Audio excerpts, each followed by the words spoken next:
Ok, bah donc ça, je fais ça pour ce soir.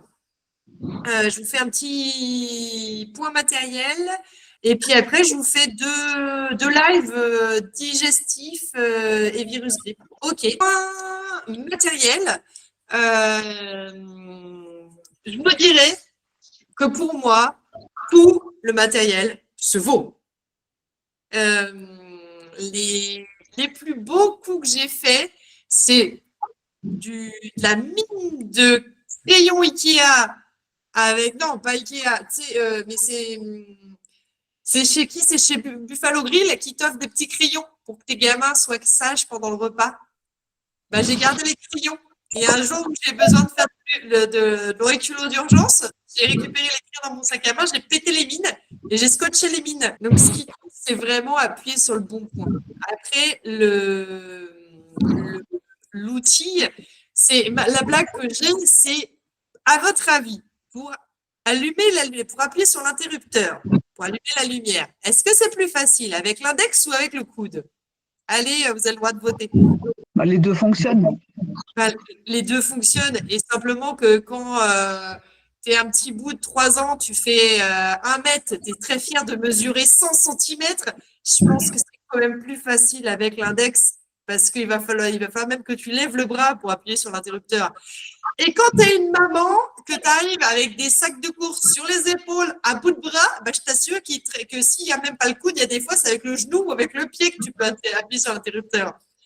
Et ce qui compte, c'est que tu arrives à allumer la lumière. C'est tout ce qui compte. L'auriculum, c'est pareil. Je vais vous raconter des histoires. Ceux qui les connaissent déjà, et ben tant pis pour eux. Ce sera pour ceux qui les connaissent pas. Mes histoires préférées, c'est ma boulangère. À qui j'ai déjà raconté l'histoire de ma boulangère? Ah oui. Ah oui, Nathalie, c'est bon. Sab, Véronique aussi. Bon, vous êtes 3. Les Oui. autres, vous voulez l'histoire de la boulangère? Oh, personne ne veut l'histoire de la boulangère. Tant pis. Si, on veut. Si, on l'a fait quand même. C'était à la rentrée. Ma boulangère s'excuse de me rendre la monnaie avec la main gauche parce qu'elle n'arrive pas à fermer la main droite. Et je lui demande, bah, est-ce que vous avez 30 secondes? Elle me dit, bah oui. Et par-dessus le comptoir, je lui dis, bah, montrez-moi votre oreille. Et elle me montre son oreille. Et là, je descends la fosse scaphoïde. Bon, les doigts, rien. Le coude, rien. La poignet, coude, épaule, rien. J'arrive au niveau des cervicales et là, elle me fait, aïe, j'ai compté jusqu'à 20. Elle compte jusqu'à 20. Je lâche la pression. Je dis, bah, allez-y, essayez votre main. Et là, elle ouvre, elle ferme, elle ouvre, elle ferme, elle me regarde, elle fait, c'est bizarre votre truc. Et donc, je lui explique que, bah, d'après son oreille, le problème, ça ne vient pas de la main, mais que ça viendrait bien des cervicales. Et là, ma boulangère me raconte qu'il y a des années de ça, elle avait eu des gros problèmes cervicaux, elle avait fini avec un malaise, ça avait été vraiment grave, et que, genre, la semaine d'avant, il y a 15 jours, elle avait changé d'oreiller. Et voilà, tout s'explique. Et je l'ai revue le lendemain, je l'ai retournée chercher mon pain, et elle m'a expliqué que dans la journée, la main, elle avait à nouveau un petit peu gêné, mais que c'était rentré dans l'ordre, qu'elle avait changé d'oreiller. Et vous voyez, au niveau matériel, ça m'a demandé mon pouce et mon index. Donc, vraiment, le matériel, maintenant, on va plutôt parler du matériel disponible, mais ce qui compte, c'est vraiment appuyer sur le bon point. Si vous appuyez sur le bon point, vous aurez des résultats. Et je vais raconter une autre anecdote. C'est pas une anecdote, c'est une étude. C'est l'étude de laser qui est dans le cours spécial laser, et une des études, et je l'adore. Ils ont fait un test où le placebo, ils ont fait 2 groupes comparables, et il y en a un qui a eu le droit pour arrêter de fumer. Le premier groupe, il a eu le droit à sa séance laser, et l'autre groupe, il a eu le droit à la séance laser avec le laser éteint. Donc, il y a eu juste une pression pendant le même temps que l'autre, il a eu la stimulation lumineuse, mais là, c'était juste un contact, donc une pression. Le taux d'arrêt était statistiquement comparable. Donc, l'acupression laser, techniquement, il ne va pas y avoir de meilleurs résultats avec la stimulation lumineuse. Par contre, c'était les mêmes points qui étaient stimulés. Le confort d'arrêt était quand même plus élevé au niveau du laser. Les gens avaient moins envie de fumer, ils étaient moins irritables. Donc, il y avait quand même un effet laser. Par contre, sur le taux de réussite, non. Donc, c'était plus important d'appuyer sur le bon point que l'appareil que tu vas utiliser. Donc, au niveau matériel, on a quoi? On a tout ce qui est rond avec les magrins, les graines de Vaccaria. Et après, on a tout ce qui est pointu, genre les Pionex, les ASP, au niveau autocollant. Et après, il y a tout ce qui est non rémanent, que ce soit digitaux de pression avec palpeur ou laser. Est-ce que vous voyez d'autres outils d'auriculothérapie? Les aimants. Les aimants, oui. Ah oui, les aimants. Alors, les aimants, vous en trouvez encore? Là, il y a une rupture de Pionex. Vous en avez encore des aimants en stock? Oui, oui, mais justement, les aimants, quand on enlève le collant qu'il y a au-dessus, l'aimant est en général est resté dans le trou qui tient et le collant est parti, quoi. Donc, on ne peut pas les mettre, on est obligé d'en mettre un autre. Voilà. Ça tient pas, comment dire, l'aimant ne colle pas à l'adhésif. Et quand on tire l'adhésif, l'aimant reste dans le petit trou de. Non, ça, il n'y a pas de problème. Ça le fait aussi avec d'autres. Avant de le décoller, tu appuies dans le trou et ensuite tu décolles. Ah, d'accord. Ok.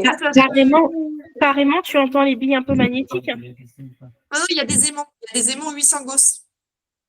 Ah non, c'est pas cela que j'ai. Alors, attends, excusez-moi. Ah non, moi je te parlais des billes magnétiques.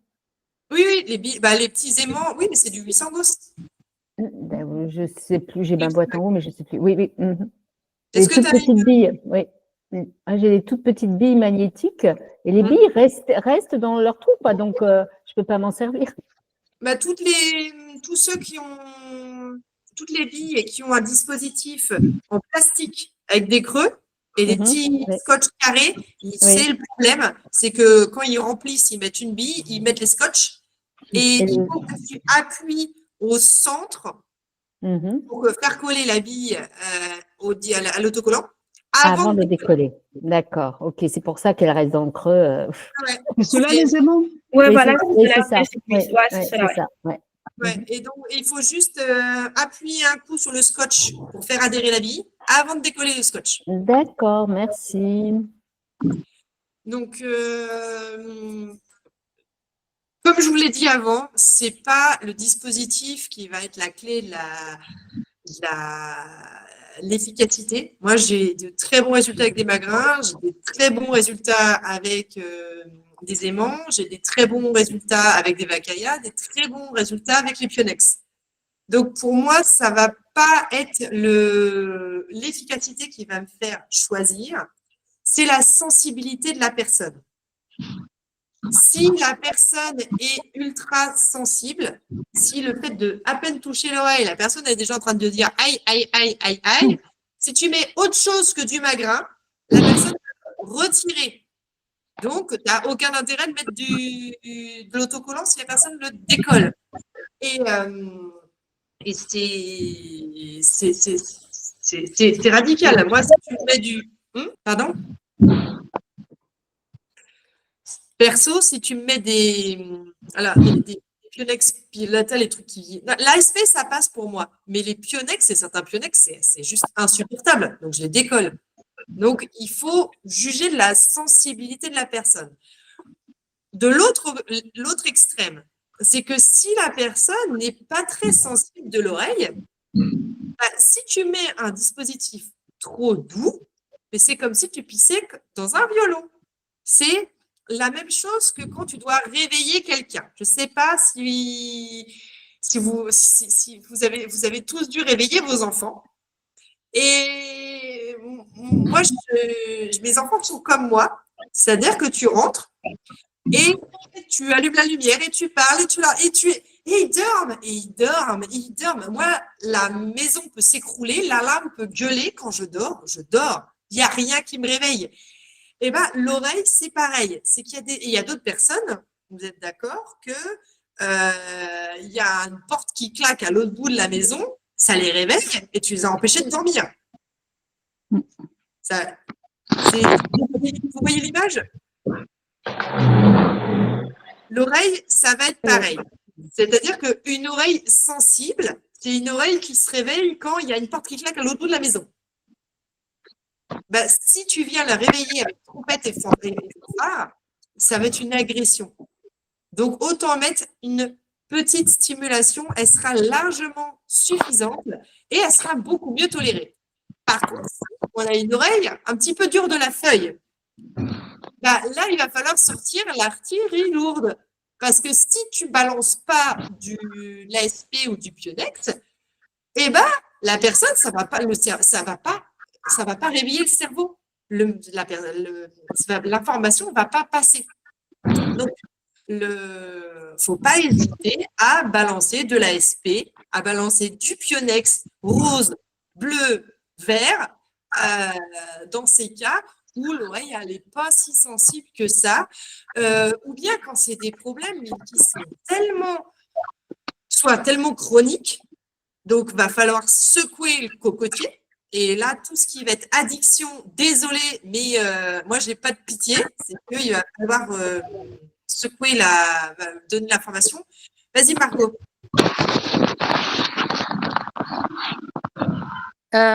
Oui, j'avais une question. Juste, est-ce que tu peux rappeler par rapport justement à une oreille muette, parce que certains cas, des fois, j'ai des patients, mais vraiment, même en faisant le point zéro et Shenman, malgré tout qu'ils ont plein de pathologies du monde, et ben t'as beau tester toute l'oreille, et ben il n'y a rien qui bouge. Il ressent vraiment zéro douleur. Donc, est-ce que tu traites à l'aveugle en disant, bon, ben, je vais traiter tel ou tel organe, telle ou telle zone du corps? Tu fais bien point zéro et Shenman. Point zéro ortho et Shenman. D'accord. On a peut-être, vas-y, rajoute ortho parce que ça peut faire la différence. Il y a des fois, c'est pas le para qui coince, c'est l'ortho. Donc, il faut faire para, ortho et Shenman. Donc, ça, c'est la première possibilité. Deuxième possibilité, demande-leur ce qu'ils prennent comme médicament. Parce que quand une personne est polymédicamentée avec des antidépresseurs en particulier ou certains antidouleurs type morphinique, la sensibilité de l'oreille, elle est réduite à néant. Parce qu'on leur a débranché le cerveau, c'est les par antidépresseurs, on leur a endormi la sensibilité avec les antidouleurs. Donc ça, c'est la deuxième chose à vérifier. Dans ces cas-là, tu ne peux pas compter sur la sensibilité, soit ses conductivités électriques, soit ses signes visuels. Ah oui, on a d'autres moyens. Chez les enfants, moi, c'est ce que je fais aussi. Donc, la réveille l'oreille, les médicaments. Est-ce que tu es déjà allé regarder le dos de l'oreille? Non, je t'avoue, non, pas le dos. Ouais. À quel niveau du dos? Au regard de Shenman ou du point zéro, tu fais ou... En particulier, mais sinon, tu te fais un tour du dos de l'oreille. D'accord, j'ai pas démêlé le pourquoi, du comment, j'ai des pistes, je travaille dessus. Mais ça m'est déjà arrivé sur des oreilles soit qui étaient insensibles, face externe, soit sensibles, mais j'arrive pas à avancer. Et je vais derrière et j'ai des points actifs et efficaces derrière. Donc ok, ça, je testerai. Merci. Donc ça fait trois plans. 1, ortho, para, Shenman. 2, s'ils sont sous médoc, il y a certains médocs, tu n'auras pas de sensibilité. Il faudra faire autrement. Et 3, le dos de l'oreille. Et sinon, faire autrement, effectivement, tout ce qui est visuel, tu vises les vaisseaux, tu vises les zones rouges, et, voilà, tu n'auras pas la confirmation de la personne, mais tu auras déjà des indications de l'oreille. Chez les enfants, je vous ai préparé ça. Tiens, c'est bien, ça me fait ma transition. Je vais chercher ça tout de suite. Est-ce que vous voyez l'oreille de mon petit chou? Oui. Oui. Oui. Bon. Ah, ça y est. Hop, j'ai réussi. Ah oui, on voit bien les vaisseaux. Ah, donc on voit bien les vaisseaux. Donc vous voyez, il morvait comme un champion. Il avait le nez qui coulait. Donc rien que ça pour empêcher de dormir, c'est pas mal. Et puis vous voyez tous les petits points là, les petites zones, toute la zone poumon, elle est colorée. On n'a qu'à dire qu'elle est colorée la zone poumon. Et on a nos petits vaisseaux. Je fais bien le bruit des petits vaisseaux. Et on voit pas. Quand j'ai commencé à tripoter j'ai quand même à tripoter ma zone poumon. Il y a un joli petit vaisseau qui. Ah, non, c'est là. Ah, pardon, je recommence. Si je me rappelle bien. Vous voyez, il y a un nœud là. Vous voyez le petit nœud qui est sur la zone de l'estomac, entre la conque supérieure et la conque inférieure. Est-ce que vous voyez? Là, j'ai juste appuyé ici avec ma tige de verre. Et pour voir, il y avait deux hypothèses. Soit le digestif n'est pas bon, donc l'immunité peut ne pas être bonne et mon gamin a la crève, ou bien il a bien une belle crève, il a plein de morves, il avale ses morves et ça finit par perturber le digestif. Est-ce que vous êtes d'accord que cette oreille pourrait correspondre aux deux cas? Donc, j'ai simplement appuyé sur mon point de l'estomac avec ma tige de verre. Et là, Astrid, 2 Oui. minutes. Est-ce que tout le monde peut éteindre son micro, s'il vous plaît? Parce qu'on t'entend haché. Alors, si tout le monde éteint son micro, ce sera plus facile de t'entendre. Merci. C'est moi qui ai la parole. Merci. Donc, ce que j'ai fait, j'ai pris ma petite tige en fer et j'ai appuyé ici sur le point de l'estomac. Et là, au miracle, j'ai toute la conque supérieure qui blanchit.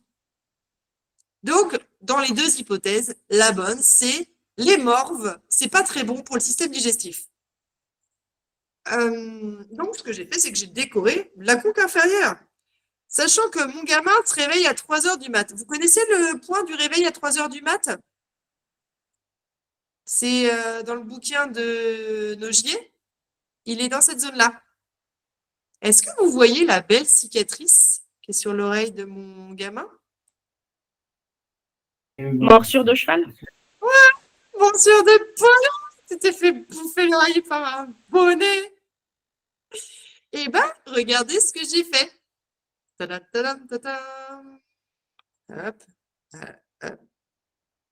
Je vais laisser. Voilà.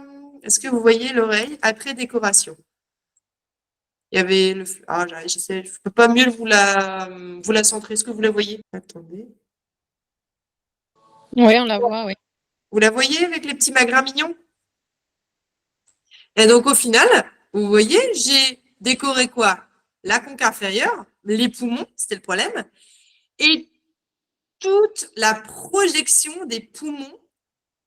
Au début, j'ai commencé sur ma petite cicatrice, et après, j'ai continué là où ça rougissait. Et bien, vous rigolez ou pas, je lui ai fait ça le dimanche après-midi. Le dimanche soir, il dort non-stop. Le lundi soir, il dort non-stop. Et je ne sais plus si c'est le mardi soir ou le mercredi soir, il se réveille. Et je suis dégoûtée. Et là, qu'est-ce que je découvre? C'est que la veille, le coquin, il avait gratté les petites bites de son oreille, il avait tout décollé. Donc le pire, c'est que l'oreille-culot, ça marche. Le point de 3 heures du mat, c'est au niveau de. Enfin, c'est pas au niveau de la zone poumon, c'est au niveau de l'hélix. Sur l'hélix, c'est. Attends, j'y vais. C'est celui-là. C'est Ok. sur la. Ouais, on est d'accord. Ce serait celui-là. Tu voudrais que ce soit celui-là. Ok. Donc, C'est vraiment Amygdale 3. Oui, voilà, ok. Oui, t'es entre les deux, en fait. Enfin, t'es limite sur la zone du bras, en fait. Enfin, sur la zone de l'épaule. Là, moi, j'ai pas fait le point du bouquin. J'ai fait le point de l'oreille de mon gamin. J'avais la cicatrice. Une cicatrice, sachant que mon gamin, avant qu'il se fasse bouffer l'oreille par un poney, il dormait comme un bébé. Il s'est fait bouffer l'oreille à 18 mois. Je vous assure que jusqu'à 18 mois, il dormait super bien. Donc, le point Donc, du réveil à 3 heures du mat, je le veux bien maintenant. Mais donc, je pense que ce serait la morsure qui aurait pu causer un problème de. a enfin réussi à à retrouver un gamin qui dormait, c'est quand on a mis le Life Plus, donc la PBM, sur l'oreille qui était en cicatrisation. Ça faisait des semaines et des semaines et des semaines que le gamin, il se réveillait, il se réveillait, il se réveillait. On s'est mis à mettre de la PBM et on lui mettait tous les soirs et il s'est remis à dormir. Et les soirs où je ne le faisais pas, tu vois, c'est pas grave, pendant c'est bon, c'est reparti, et ben il se réveillait, ça ne loupait pas pendant la nuit. Ou j'oubliais, et ben il se réveillait pendant la nuit. Et quand je lui remettais, et ben il redormait. Et le temps de récupérer vraiment une cicatrisation, vous avez vu quand même, elle est belle son oreille, il a bien récupéré. La petite cicatrice, elle est pas mal. Et là, simplement, donc, au niveau de la cicatrice, alors, qu'est-ce que tu as mis? Alors, ce ne sont pas des ASP, C'est des petits magrins. c'est des magrins, mais ils tiennent comme ça, tu mets pas. Avec du scotch. Il y a du scotch transparent, c'est des magrins scotch transparent. Je voyais pas. Très bien, le et scotch. joli. Ah oui, donc on en était à notre matériel. Donc là, on s'est fait c'est pour ça que moi j'aime bien avoir un support de cours. Parce que sinon, moi, je pars en digression. Les gens qui me connaissent, c'est comme ça que mon cerveau fonctionne. Donc, vous me parlez d'un truc, je pars dessus, je reviens sur mon point de départ. Je reviens toujours, je suis un vrai boomerang. Mais il faut réussir à me suivre. Donc là, on a fait une digression. Quand il n'y a pas de sensibilité, il y a moyen de faire de l'auriculothérapie. La preuve en image. Je reviens, j'arrête le partage. Et on continue le matériel. Donc, dans le matériel autocollant, on va avoir les petits magrins, les graines de Vaccaria. Alors, les Vaccaria vont être un petit peu plus percutants que les magrins parce qu'ils ne sont pas lisses, ils sont hérissés. Donc ça va être un petit peu plus, ça va être moins lisse. Au niveau de tenue, vous essayez plein de marques, vous essayez plein de scotch, que ce soit les magrins ou les graines de Vaccaria. Il y a des marques qui tiennent super bien, qui ont une super tenue, et puis il y en a d'autres où c'est pas le cas. Donc, moi, je sais qu'il y a beaucoup de Vaccaria où j'ai arrêté d'en mettre juste parce que la tenue, ça marche très, très bien. Puis j'aime bien le côté naturel des graines. Mais ça tient nettement moins bien. Donc, voilà. Faut voir Je vous ai dit que le premier critère de choix, c'était la sensibilité de l'oreille. Deuxième critère de choix, ça va être aussi la tenue. Donc ensuite, au niveau sensibilité de l'oreille, au niveau des Pionex, donc le Pionex, c'est des petites aiguilles, vous avez du 0,3 mm de long pour les oranges, 0,6 pour les jaunes, 0,9 pour les verts, 1,2 pour les bleus, 1,5 pour les roses. Donc l'orange, ça pique pas plus que les magrins. Vous pouvez mettre du orange sur un bébé, ça passe crème. Par contre, au niveau stimulation, vous êtes bien d'accord que 0,3 mm, c'est peanuts. Donc, voilà, pour moi, mettre un magrin ou mettre un Pionex orange, au niveau stimulation, c'est comparable. Au niveau, après, Pionex jaune ou vert, ça va être plus percutant, plus pointu, pour parler de messages plus forts,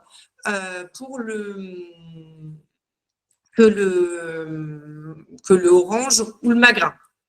Après, ça reste très supportable. Pour moi, le Pionex jaune, c'est un bon compromis. Le vert aussi. Dès que tu passes dans du bleu ou du rose, là, tu dépasses le millimètre de long et ça pique. Donc, autant c'est génial quand tu veux faire passer un message fort, autant si tu fais ça sur une oreille qui est trop sensible, la personne va le décoller et voilà, il y aura, à quoi ça servait de mettre des autocollants si c'est pour que la personne ne les garde pas. Et l'ASP, je vous dis, moi, perso, je trouve que l'ASP est beaucoup plus supportable qu'un Pionex rose ou bleu. Par contre, la pose de l'ASP peut être désagréable, surtout dans la conque. Moi, je déteste le bruit que ça fait.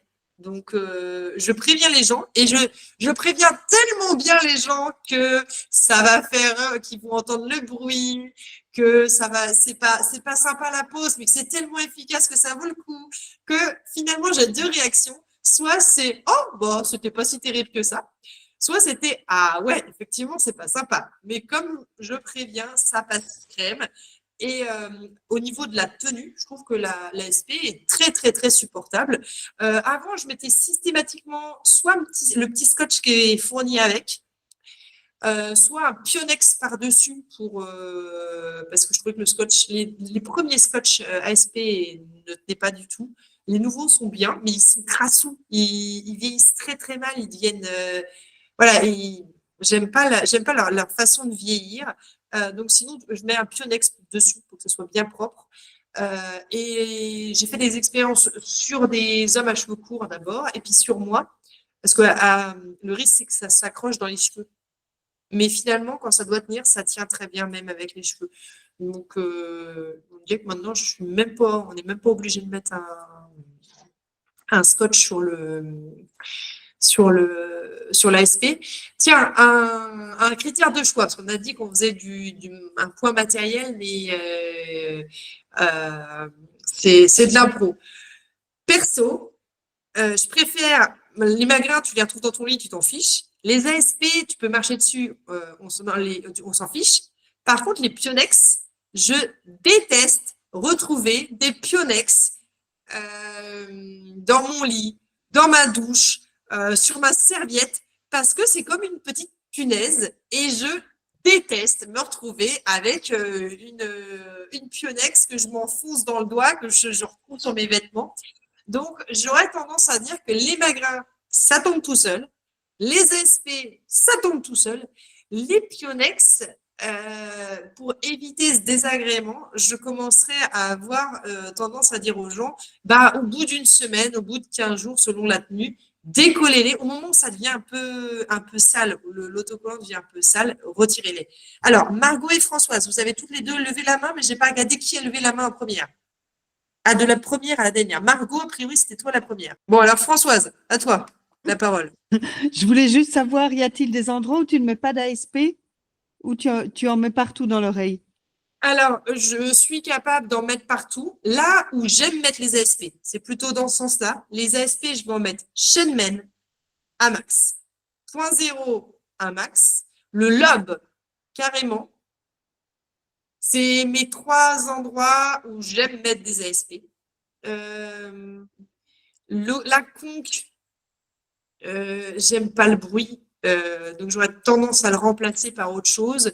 L'antellix, c'est tellement sensible, c'est à fleur de cartilage, je préfère mettre autre chose. L'hélix, ça dépasse, je préfère mettre autre chose. Est-ce que ça a répondu à ta question? Oui, merci. Parfait. Après, si d'autres personnes ont d'autres retours d'expérience, le webinaire, ça sert à ça. Ça sert à partager. Donc, n'hésitez pas si vous avez votre mot à dire. Moi, j'avais une question juste par rapport à l'or ou l'argent. Pour toi, l'argent, c'est plutôt dispersant et l'or tonifiant, c'est ça? Ou peu importe, tu t'en mets… Alors, pour avoir fait des expériences avec des aiguilles d'acupuncture, l'or est tonifiant. la peau ne réagit pas du tout à la même façon à une aiguille d'acupuncture plaqué or qu'une aiguille d'acupuncture bimétallique, monométallique, avec manche en plastique. Et j'ai tout essayé. Le plaqué or, fichtre diantre, le corps, il saute dessus. J'ai pas vu d'effet comparable avec l'argent. Donc oui, il y a une différence. L'or est tonifiant en poncture. J'ai pas vu de différence entre le plaqué argent et le normal, donc j'ai laissé tomber le plaqué argent. Pour les billes d'auriculo, moi je vais prendre du plaqué or, pas pour le côté tonifiant, mais pour le côté tolérance. Parce que dans les alliages métalliques, toutes les personnes qui ont des boucles d'oreilles, il y en a certaines qui vont dire que elles ne tolèrent pas les alliages métalliques parce que la peau de l'oreille n'aime pas qu'on lui mette n'importe quoi dessus. Donc le plaqué or, je trouve que c'est bien toléré. Donc je travaille que avec du plaqué or en magrin et en ASP. Les Pionex, la question ne se pose pas parce que c'est une petite pointe en métal. Est-ce que j'ai répondu à ta question? Ouais, très bien. Entendu. Merci. Ah là, c'est question matérielle. Allez-y.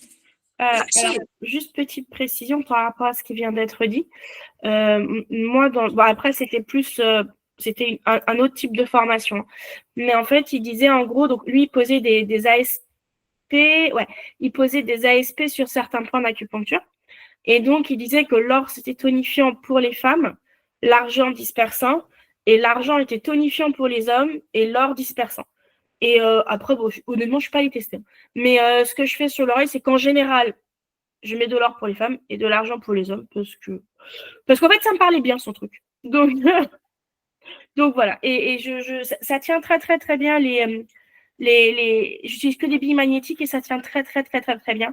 J'ai un peu tout essayé et je vois que la sensibilité, en tout cas là où moi je suis, quand les gens ne connaissent pas du tout, ils sont beaucoup plus à l'aise avec les billes qu'avec les Pionex. Les Pionex, ils les enlevaient tous. Et ça ne servait à rien. Donc, je mets quasiment que des billes. Moi, le magrin, ça fait mal. Les Pionex, ça fait mal. Les Pionex, dès que tu dépasses le jaune, ça peut être difficilement supportable. Après, s'il y a une personne qui n'est pas sensible, faut pas hésiter à le sortir. Par rapport aux aimants, parce que vous avez parlé d'aimants tout à l'heure, moi j'ai adoré les aimants parce que j'ai trouvé que ça avait un effet sur tout ce qui était chronique supérieur au magrin simple. Donc tout ce qui était organes chronique, je mettais soit des Pionex, soit des aimants, et les aimants, effectivement, comme c'est rond, c'est très bien supporté. Et j'ai trouvé que c'était plus efficace sur tout ce qui était chronique que les magrins simples. Après, sur tout ce qui était musculo-squelettique, pas plus. Voilà, c'est que tu appuies avec une petite bille ou une un peu plus grosse bille magnétique. Je ne voyais pas de différence. Par contre, sur les organes, j'aimais bien les aimants. Ça va, à toi la parole. Ah, ça y est. Oui, quand tu as quelqu'un qui a un pacemaker, du coup, tout ce qui est Pionex, ASP, etc., tu peux pas. Donc, tu n'es que sur les Vacaria, on est bien d'accord? J'ai pas de limite. Ou pas? Moi, je dirais pacemaker, pas de détection électrique. D'accord. Ouais. Après, l'aimant 800 Gauss, par précaution, je ne ferai pas, mais ça serait vraiment de la précaution de précaution. Magrin, Pionex, j'ai absolument aucun. Je n'ai pas de frein. D'accord. Pionex, tu mets aussi pour les pacemakers. Ok. Non, oui, c'est du métal. Il a le droit d'avoir une fourchette dans la main, il a le droit d'avoir un Pionex dans l'oreille. Basta. Oui, oui, tu as raison. Okay. Par contre, un pacemaker n'a pas le droit de faire joujou avec une perceuse ou une scie sauteuse. Donc, détection électrique, c'est niette. D'accord. OK. Voilà. Pardon, OK, merci. Pardon. J'ai pas entendu. Qu'est-ce qui est niette? J'ai pas compris. La détection électrique. Ah, d'accord, ok. Merci. La détection électrique, tu fais passer un courant électrique entre l'oreille et la main de la personne. En tout cas, tu ne sais pas où va se promener la stimulation électrique. Voilà. Sur quelqu'un qui a un pacemaker, non, on ne joue pas à la détection électrique. Sinon, oui, même les aimants, de toute façon, tu mets tout. Aimants, Magrin, ASP. Les aimants, si je voulais avoir une limite, je mettrais une limite à l'aimant, mais par contre, ouais, tout ce qui est autocollant, c'est juste la stimulation mécanique. Il n'y a pas d'interaction. Christine. Oui, il y a d'autres contre-indications pour les pacemakers? En auriculo, non. D'accord. Juste l'électrodétection et l'électrostimulation non plus. Non, mais je n'ai pas été jusqu'au bout de mon truc. C'est par rapport à la stimulation électrique, il y a d'autres contre-indications que les personnes en pacemaker ou... Je suis en train de réfléchir, mais c'est pas des vraies contre-indications. Par contre, la précaution, c'est tu mets la masse dans la main du même côté que l'oreille que tu testes. Tu fais changer la masse de main. Ah, c'est peut-être pour ça que j'arrive pas à m'en servir de mon truc. Bah, tu réessayeras, tu nous Je réessayerai. Ok, merci. Vous parlez de matériel. Le mois de mai, j'étais à un congrès et il y avait un des revendeurs qui avait des dispositifs d'auriculothérapie en strass. Vous imaginez? En strass! J'ai failli en acheter! Et non, j'ai été raisonnable. Je me suis dit que c'était du consommable et que c'était vraiment pas justifié. Mais je vous assure que je pense qu'un jour, je craquerai. Est-ce que tu n'as pas regardé bizarrement? Non, je sais. S'il y en a qui l'ont fait, c'est que je ne dois pas être la seule à être sensible à ça. Est-ce que vous avez d'autres questions, commentaires au niveau matériel? Nathalie? C'est autre chose. Le Live Plus, tu peux le mettre sur l'oreille? Tu peux le mettre sur l'oreille. Si tu as des otites, oh purée, les otites chez les gamins, balancer du Live Plus, s'il n'y a pas d'infection, c'est fini. C'est vrai. En fait, tu peux l'utiliser n'importe où, le Live Plus, ou pas? Sur le front, je vais dire une connerie, sur le périnée, sur... Il n'y a pas de connerie. La seule contre-indication, c'est sur le ventre des femmes enceintes. D'accord. Parce que les yeux du bébé, ils n'ont pas envie de se prendre un shoot de lumière, donc pas de Live Plus sur le ventre d'une femme enceinte. Ça, c'est niette. C'est vraiment une vraie contre-indication. Il y avait une contre-indication théorique, c'était tous sur les tumeurs. Tu avais le droit d'utiliser sur les gens qui avaient une tumeur ou un cancer, mais pas sur la tumeur. Et là, il y a une étude qui est sortie il y a quelques semaines qui a démontré que le Live Plus n'avait pas d'effet stimulant sur les tumeurs, n'a pas d'effet protecteur non plus. Ça, c'est dommage. Mais il n'y a pas. Voilà, ça, c'était une contre-indication qui reste une contre-indication théorique, mais. Sur un kyste, tout ça, tu peux y aller. Vas-y. Ça va le retirer, le kyste, tu crois, ou... J'en sais rien. En tout cas, ça va arriver. Il n'y a pas de contre-indication. Ça marche très bien sur les douleurs, hein, je confirme, j'ai testé. Ah, mais c'est vraiment impressionnant les résultats que tu peux avoir avec le Live Plus, la photobiomodulation au niveau tissulaire. C'est ce que je disais avec José sur le webinaire. C'est bien dommage qu'ils n'aient pas sorti le stylo en auriculo. Hein. Ça nous simplifierait carrément la vie pour l'auriculothérapie. Hein. Ça fait des mois qu'on leur en parle. Il faut, quand tu as plusieurs projets, il faut prioriser. Et eux, ils ont priorisé la cible des acupuncteurs. Ils gardent le stylo, hein, mais ça sera une fois que le Redpoint sera lancé, puis on en bénéficiera. Ils nous feront un stylo qui aura déjà le retour de tout ce qu'on a fait avec le Redpoint. Donc, on aura un super stylo au final. Donc, fin des questions PBM. Matériel, est-ce que j'ai répondu à la problématique matérielle de départ ou est-ce qu'il y a d'autres points à aborder? Bon, il nous dit mot consent. Ah, on est bon.